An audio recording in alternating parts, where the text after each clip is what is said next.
Well, hello there. Today we're going to do Chapter 6, Lesson 3, Solving Equations with Variables on Both Sides. I skipped Lesson 2, not because I don't think it's important. It is important, but it's taking a word problem and assigning it a two-step equation.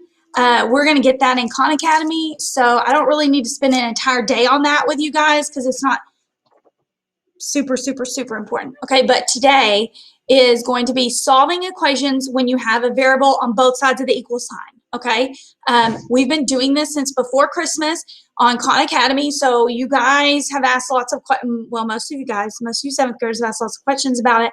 I feel like today should be easy for you guys. So again, I'm going to do some examples with you. The best thing for you to do is have your scratch paper, try to solve the equations without my help. See if you're getting them right. If you're getting them right, you're doing great. Go on to quizzes. If you're not getting them right, you need to raise your hand, ask me, hey, Miss Mitchell, why am I not getting this right? What am I doing wrong? Or if you don't want to do that, you can get on your textbook through ClassLink and do the self-check quiz that comes with each lesson. So this is lesson 3. Okay, good luck, guys.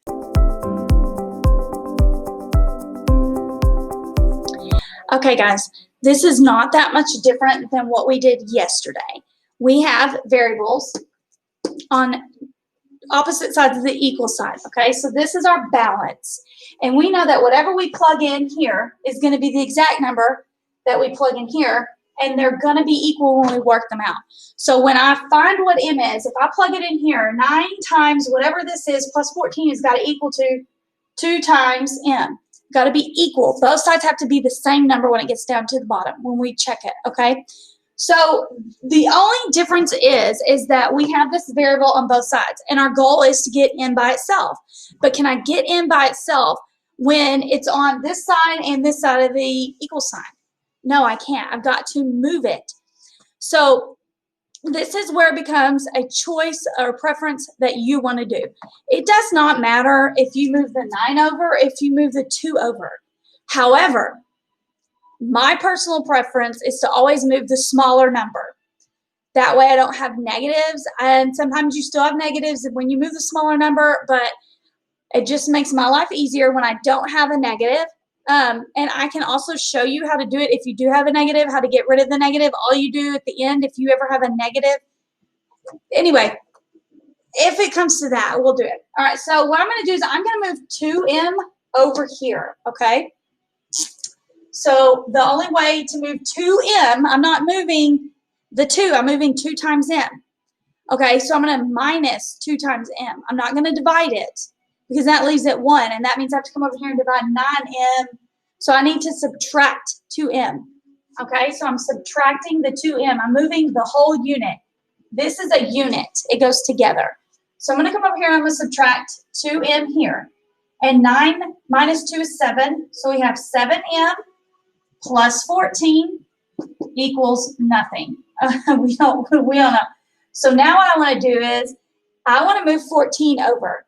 So minus 14 minus 14. So I have negative 14 over here. So I have 7m equals negative 14. And now I'm not wanting to move 7m. I'm wanting just to move the 7. Well, the 7 is timesing by the m. It's multiplying. So divide by 7, and m is equal to negative 2. If we did it right, let's try it. Okay, so we'll just do it over here. 9 times negative 2 plus 14 should equal 2 times negative 2, which is negative 4. Okay, this is negative 18 plus 14, and we know that negative 18 plus 14, I did negative 4, sorry. Yes, hold on, wait, that is negative 4. Okay, negative 18 plus positive 4 is going to be negative 4, which equals negative 4. That works, okay? So make sure you always just spend a little time checking it, okay? We got a couple more examples.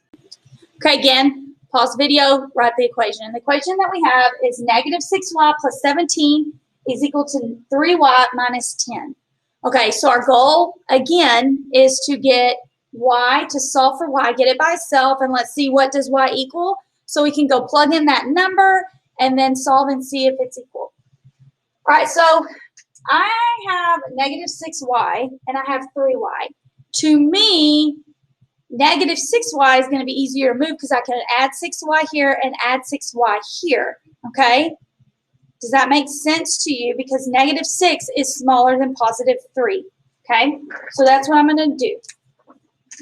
Obviously you don't have to. We could subtract 3y over here, and we could subtract it over here and get negative 9y. It doesn't really matter. You're going to get the same answer either way, okay? So plus 6y plus 6y. And of course, you can also move our integers over, or whole numbers, or integers. You can move those over first. You do not have to necessarily move the number with a variable, okay? So that cancels out. 3y plus 6y is 9y. So if I would have moved 3y, I would have had negative 9y. We'd have to get rid of it, but it's fine. 17 is equal to 9y minus 10. Now, again, I've got to get rid of this 10, so I've got to bring it over here. And the way to get rid of it is to do the opposite, and it's minusing 10 right here. So I need to add 10, okay? And then I'm going to add 10 over here, which is 27 equals 9y. And now we're going to get rid of the 9 by doing the opposite, which is dividing. So divide by 9, and we have 3 equals y. That's our answer. We're going to check it, though. Okay, so negative 6 times positive 3 plus 17 equals, I'm running out of room, 3 times 3 minus 10. Okay, sorry, I'm running out of room. Okay, negative 6 times positive 3 is negative 18 plus 17 is equal to 3 times 3 is 9 minus 10. Okay, negative 18 plus positive 17 is negative 1, and 9 minus 10 is negative 1. So our answer worked out. Okay, so next I'm going to throw in a decimal number. It looks a little scary, but hey, we got calculators, guys. It's not that hard. Okay, so when we get done with this example, we're going to do one more. It has to do with shapes, and anyway, I'll explain when we get to it. All right, so we have this one and then one more. So pause, try to work this out. This says 16 and 8/10 or 16.8 minus v equals 6v. Okay, so pause and try to work this out. Use a calculator and scratch paper. All right, so I'm going to use a calculator this time. All right, so we have negative v and 6v. So what I want to do is I want to move this v because negative 1v, because remember there's an invisible 1 in front of our variables that are by themselves. So negative 1v. So the way to get rid of negative 1v is to add 1v, okay? And then I'm going to add 1v over here on this side of the equal sign, because what I do to the left side, I got to do to the right side. So now we have 16.8 is equal to 7v. All right, now I've got to get rid of 7, and I've got to undo it. And right now 7 is multiplying by v, so I'm going to divide by 7, divide by 7. All right, so, okay, 16.8 divided by 7 is 2.4v, okay? That's my answer, so I'm going to check to see if that's right. Okay, so I'm going to do 16.8 minus 2.4 is equal to 6 times 2.4. All right, so I'm going to do 16.8 minus 2.4, and I get 14.4, and 6 times 2.4, and I get 14.4. That checks out. That did it right. Okay, so the next one is going to involve a triangle and a rectangle in the perimeter, and it's not hard, but it's going to be kind of scary, but it'll be okay. We got it. Okay, so in this little scenario, we have a triangle and a rectangle. So you're going to want to draw this, and I want you to attempt this on your own. Okay, so what they're telling us, which you don't see, but I'm telling you, is that this triangle and this rectangle are going to have the same perimeter. So basically, there's an equal sign in here, okay? Now, we know that if this is x plus 4, the top is going to be x plus 4. And if that's x plus 1, this is going to be x plus 1, okay? So we're going to have to do, we could do a really long one. We could do, I'll just do it that way because a lot of you are already going to combine. You're going to say, okay, I have 3 x's, and then I have 18. So you could say 3x plus 18. But let's do it like this first. Okay, so I have x plus 6 plus x plus 3 plus x plus 9 because we're finding the perimeter, and we know the perimeter is adding all sides. Okay, then I have x plus 1 plus x plus 1 plus x plus 4 plus x plus 4. That's a lot. Okay, so what I want to do is I'm going to switch colors. Now we're gonna combine all of our variables first, and then we'll come back and combine our numbers. Okay, so I have 1, 2, 3 x's. So that would be 3x. And then I have 6 plus 3, which is 9. And 9 plus 9 is 18. 3x plus 18, which you could have said, okay, I've got 1, 2, 3, 3x. And then you could have said plus 18. Okay, you could have done that. That's fine. Okay, 3x plus 18 is equal to, I have 1, 2, 3, 4 x's. It's equal to 4x. And I got 1, 2.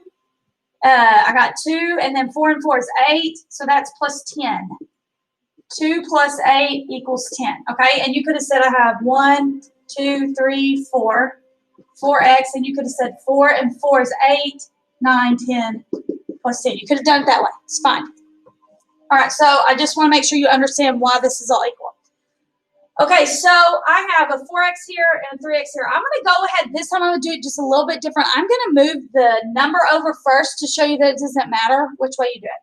So I'm going to do minus 10, and I have 3x plus 8 equals 4x because 18 minus 10 is 8, okay? So now I'm going to move my 3x over because that's the smaller one, and I moved 10 over because it was smaller. The 3 was smaller. If I was planning on moving this 4 over here, I would have moved 18 over, okay? I should have explained that before I did that, sorry. All right, so I'm going to move the 3x because it's smaller. So minus 3x, and I have 8 is equal to x, okay? You should check this. So we have 3 times 8 plus 18 is equal to 4 times 8 plus 10. Can you see that? Okay. 24 plus 18 is equal to 32 plus 10. 24 and 18 is 42 is equal to 42. That checks. We did it correctly. All right, guys. So if you're still not sure, you should ask me for help. Do not wait until it's time for you to do a problem on the quizzes to ask me for help. That's not the way that I see if you're learning from my teaching, okay? So you need to ask before you start the quizzes. If you're still confused, you need to do the self-check quiz, okay, in your textbook.